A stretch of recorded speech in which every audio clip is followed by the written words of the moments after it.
Bonjour à tous. Donc effectivement, je m'appelle Hubert. Tout le monde m'appelle Hub. Ça me gêne, hein, c'est trop d'honneur. Les gens qui m'appellent Hub, c'est les gens qui m'entourent, les gens qui m'aiment, vous voyez. Et justement, on va parler de ça. On va parler d'amour. C'est vraiment un truc super important pour tout le monde. Alors je vous fais un truc très simple. Moi, quand j'ai commencé à bosser, j'ai appris la performance au mètre carré, la magie du retail, faire des magasins efficaces, travailler du merch. C'était génial. Vraiment passionnant. En plus, moi, j'avais une formation d'ingénieur et j'ai trouvé ça très intéressant et c'était pour moi un premier pas vers le monde de la création. Et puis après, est arrivé un autre truc. On s'est rendu compte en fait que les marques devenaient très internationales et souvent, même je me souviens à l'époque Danone, avaient un logo différent dans chaque pays d'Europe, des codes couleurs sur les packagings différents. Et là, il y a eu un énorme truc, la World Company, on a même oublié ce mot-là, et on a construit des marques hyper puissantes, très désincarnées, dans le monde entier. Et puis là, pouf, on n'est plus dans trop ces marques de distribution qui expriment cette puissance, mais dans les marques d'amour, qui émettent des marques d'amour. Et pour émettre des marques d'amour, des signes d'amour, eh ben, c'est plus pratique de le faire avec des gens.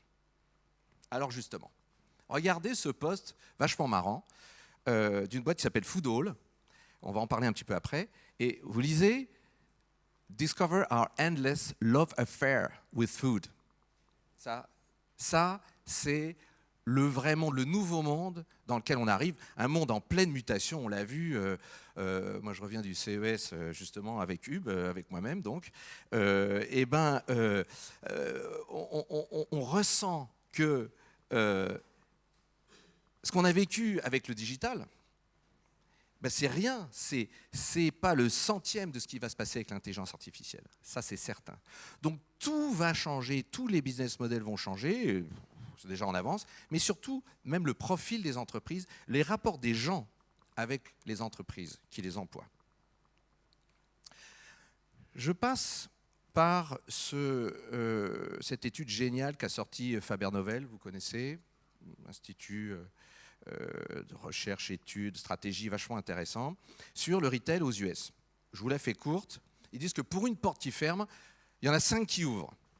Bon, c'est déjà bon signe parce qu'on parle beaucoup aux US, on montre des images partout à la télé de malls qui ferment, etc. Moi, j'ai tendance à dire qu'effectivement, dans un monde en mutation, avec des aspirations de clients complètement différentes, les mauvais, ils disparaissent. Et nous qui sommes implantés en Chine depuis 11 ans, je peux vous dire que des malls nuls, il y en a plein qui ont disparu. Et pourtant, la dynamique retail physique en Chine est complètement dingue. En d'autres termes, d'une manière plus imagée, l'arrivée de la photographie à la fin du 19e n'a pas fait disparaître l'art figuratif. À la rigueur même, il a affranchi de devoir représenter des choses. Et on voit comment l'art, aujourd'hui, est absolument partout. Alors, ce qui est intéressant, et surtout c'est la conclusion de cette étude, qui dit en fait, sur ces 5 portes qui ouvrent, c'est soit des gens qui arrivent avec une offre prix basse, vraiment entrée de gamme, soit sur une expérience plutôt très haut de gamme, voire de luxe. Et ça, c'est vachement intéressant. C'est vachement intéressant parce que, oui, on parlait à la distrib, et effectivement, des performances des indépendants, ça c'est certain. Mais il y a aussi la performance de Lidl, par exemple. Et puis la communication de Aldi. Lidl, sur les réseaux sociaux, a déjà énormément d'activation et surtout une note hyper positive. La dame de Inter disait qu'ils étaient très bien placés, ça c'est certain. Mais Lidl est encore plus fort, encore plus intelligent, encore plus moderne dans sa manière de s'exprimer. Paradoxalement, on se souvient de la grande époque où tout le monde avait peur de l'arrivée de ce modèle allemand qui faisait déjà 40% du business dans les années 80, fin des années 90. On s'est dit, ça va être la même chose, tout le monde avait réagi, etc. On avait très peur. Mais on disait, c'est que ça ne marche pas parce que c'est du prix bas, les Français, ils n'aiment pas ça, on n'est pas en Allemagne, blablabla. Sauf qu'aujourd'hui, ces gens sont très bien cotés parce qu'ils disent, nous, c'est l'entrée de gamme, c'est le plus bas prix, alors que déjà, des gens comme Carrefour ou d'autres, eux, ils sont déjà un peu plus in between. Et c'est jamais très bon d'être in between.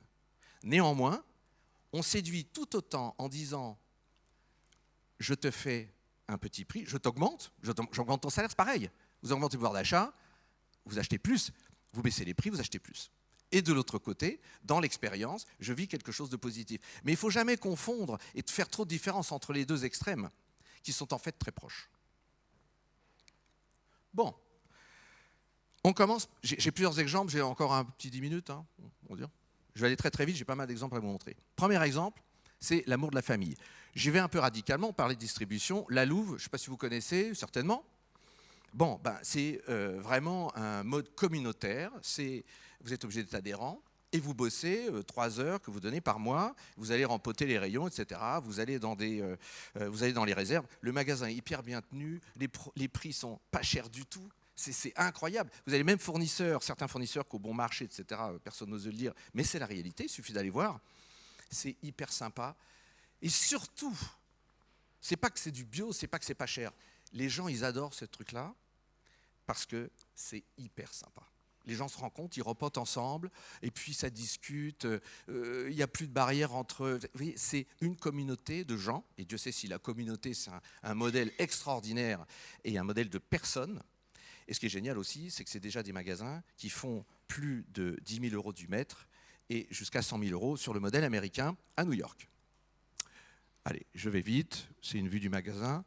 Zéro promo, zéro marketing, rien. C'est un endroit de gens qui achètent, qui sont à la fois des clients et à la fois des gens qui bossent dans le bouclard. Fabuleux, c'est génial, allez-y. C'est dans le 18e. Deuxième truc vachement intéressant, l'amour de la planète. Quand on a fait ce concept pour Jules, on s'est dit, bon, c'est pas facile, hein, la concurrence, le business, la pression. On s'est dit, bon, on va partir sur un truc de base, c'est que l'industrie du textile, on le sait, on le redit, etc., c'est le deuxième polluant après les hydrocarbures, ce qui est quand même pas génial. Et là, on s'est dit, bon, on va partir de ce projet d'entreprise qui consiste à produire moins, à utiliser beaucoup plus de data pour être beaucoup plus précis en fonction des zones de chalandise et améliorer la performance du magasin, et ce qui a permis notamment de fabriquer 1 million, pour un chiffre en croissance, 1 million de vêtements de moins, plein d'économies sur plein de choses très écologiques. Le concept du magasin, c'est très simple, tout est fabriqué avec les meubles, les muraux, etc., avec des briques qui sont faites par une jeune femme qu'on a trouvée, qui sortait de l'école, une architecte géniale, à qui on a aidé avec ce client d'acheter des machines pour compresser ces briques avec des liants, c'est les cols, vous savez, qui lient les éléments qui sont biosourcés, non polluantes, etc.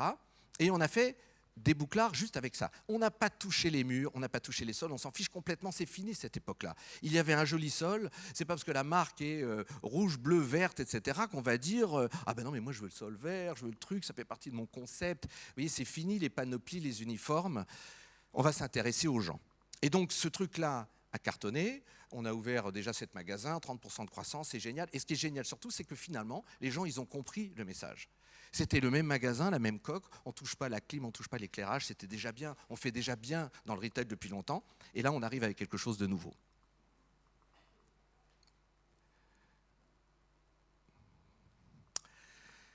Je vous ai parlé de Food Hall. Là on est à Bombay, c'est une marque qui tout d'un coup lance un truc qui est... on a fait ce concept, on s'est dit, bon, c'est la fashion food. Tout est possible, hein. Vous voyez, la food c'est génial, tout le monde en parle, tout le monde fait la surenchère, il y a des tas de restos qui ouvrent de partout, avec des concepts différents, super sympas, basés aussi sur la personnalité des chefs, on en parlait justement juste avant.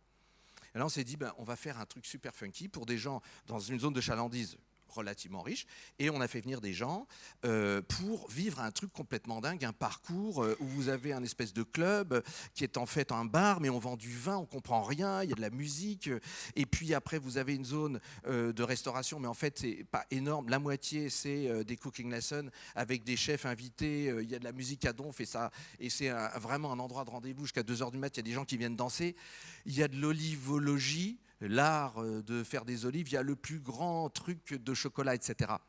C'est hyper sympa, c'est hyper fun, c'est hyper tendance. Je fonce, hein. Etc. Olivologie. Social love.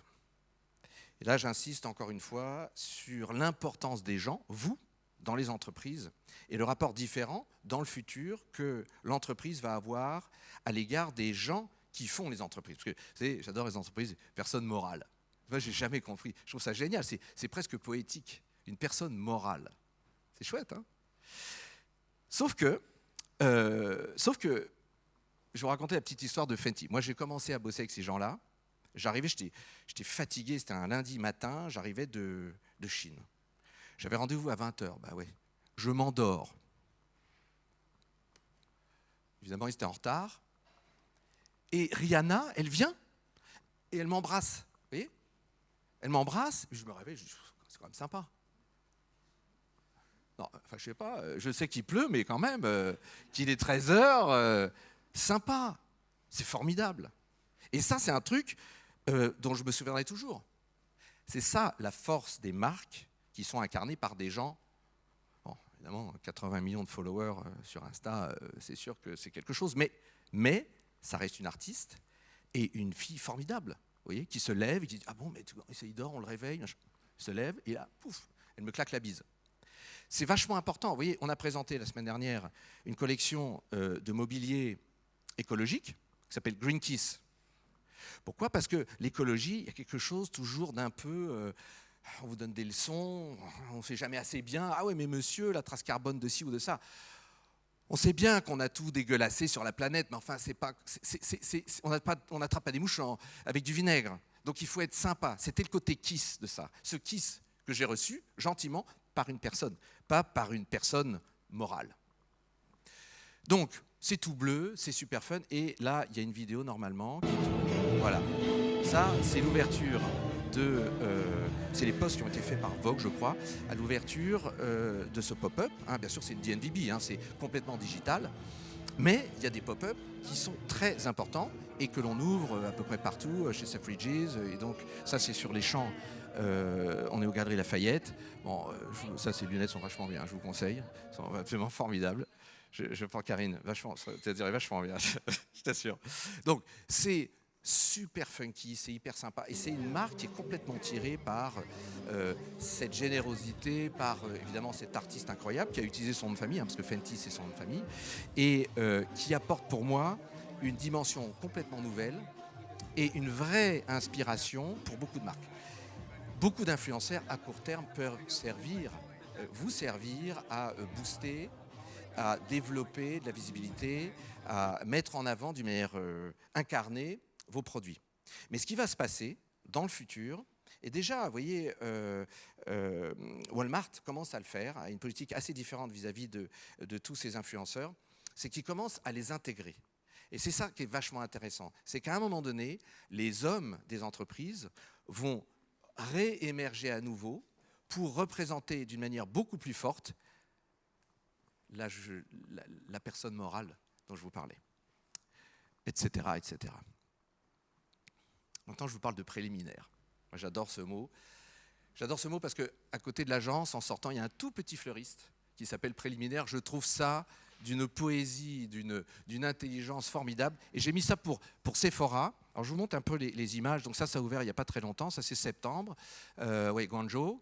Vous voyez la forme de l'œil. Hein, ça, on a pris beaucoup de liberté par rapport aux bandes que vous connaissez chez Sephora, etc. Parce que justement, on veut créer une vraie saga. On veut s'amuser à chaque fois. On veut faire un truc différent. Et bon, voilà, à Shenzhen, ce que ça donne. Regardez l'intérieur, ça bouge, ça tourne. Regardez la liberté qu'on s'est donnée sur l'immobilier par rapport aux Stripes. Celui de Hong Kong, c'est des arches. Et par exemple, celui qui m'a le plus marqué, celui qu'on a fait à Séoul. Ben, Séoul, on se croirait dans un club. Vous voyez, on a envie de danser dans ce truc. Vous voyez, on se balade, il y a de la musique, il y a des tas de produits, c'est sympa, il y a de la couleur partout. Les gens sont hyper cool. Ça, c'est de l'expérience, c'est un truc vachement important. Et évidemment, la beauté, la séduction, pour moi, c'est une notion préliminaire. Alors, après, voilà, là, on est à Hong Kong, par exemple, etc. Maintenant, la petite musique, ça veut dire qu'il faut que je parte. Un dernier truc, le cœur brisé. Voilà. Je vous montre un projet qu'on a présenté il y a 6 mois en Chine, d'un restaurant où en fait, vous voyez, en fait, il y a une grande c'est un grand espace avec 2 entrées de part et d'autre. Et on avait l'idée de construire un pont et de mettre à peu près 40 cm d'eau et de mettre des tables qui étaient sur comme des petits nénuphars, vous voyez. Et puis on mettait une petite pompe qui faisait tourner l'eau, etc. Puis vous voyez, on se baladait, on réserve une table. Alors il y avait des petits stabilisateurs, etc. Et puis on avait on avait tout dessiné, les serveuses, etc. C'était déguisé en mermaid, en sirène.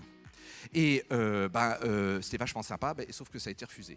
Mais ça, je trouve que c'est méga cool. C'est une sorte de preuve d'amour et de vraie différence, d'expérience qu'on peut donner dans un resto. Ce que je veux dire, c'est que dans le monde dans lequel on est aujourd'hui, tout est possible. Et je finis juste par ce petit exemple, s'il veut bien partir. Voilà.